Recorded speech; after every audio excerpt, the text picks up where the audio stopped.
बिस्मिल्लाहिर्रहमानिर्रहीम। दोस्तों अज आप फील्ड अंदर वापस आए हैं 2-3 दिन तो बाद। लेकिन मैं बंदे ਨੂੰ दिखाया क्योंकि कपास उत्ते अटैक होया बीमारी का सबसेला सफैद मक्खी के त्रिप्स का, तो कि वजह नाल यानी कि कपास कट्ठी हो रही है, यानी कि कोलियां बन रही हैं। तो अज आप स्प्रे कर रहे हैं कपास के उत्ते। इंशाअल्लाह अल्लाह बेहतर करेगा। तो मैं विजिट करवाना है कि किस तरह यानी किस तरह की कपास हैगी इस टाइम। लेकिन कपास स्ट्रैस लिया गर्मी का, फल भी घेरिया वा, ये नहीं कि फल नहीं घेरिया। कुछ बीमारी की वजह, कुछ गर्मी की वजह, कुछ कट्ठी हो गई क्योंकि अटैक होया बीमारी का। चलो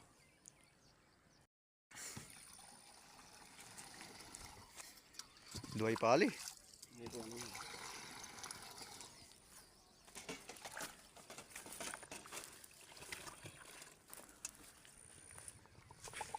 शाबाश।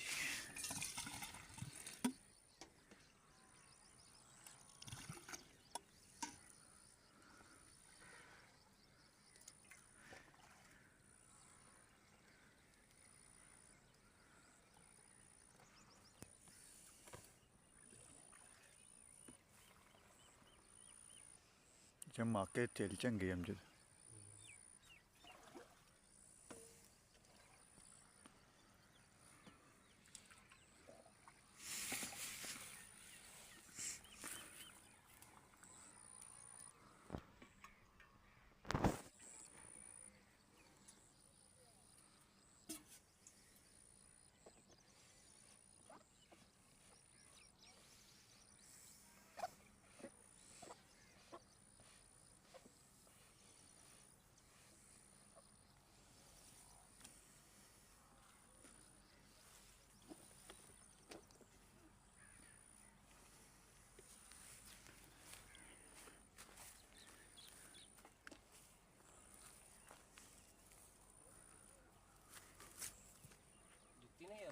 पा ला उधर कंडे है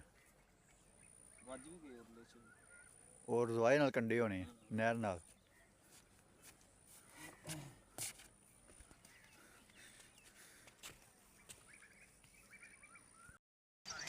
आहो तो है, लेकिन तेरा क्या हो रहा मेरा क्या हो रहा, जो किते गदा लगदा ते कोई वो कहदे वारी दा पिछा दी जेती मैं कह दांगा।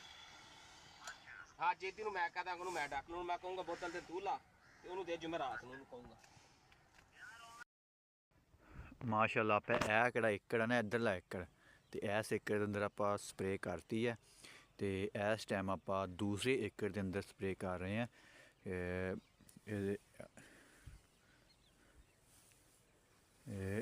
केड़ा आ एकड़ है ना, हुण इस एकड़ के अंदर आप स्प्रे कर रहे हैं।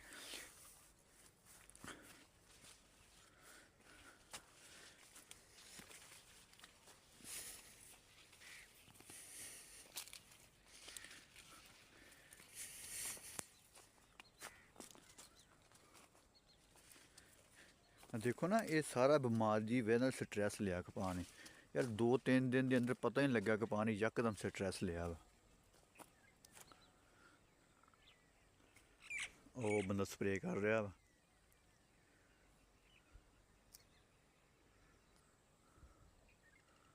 ठीक हो गया।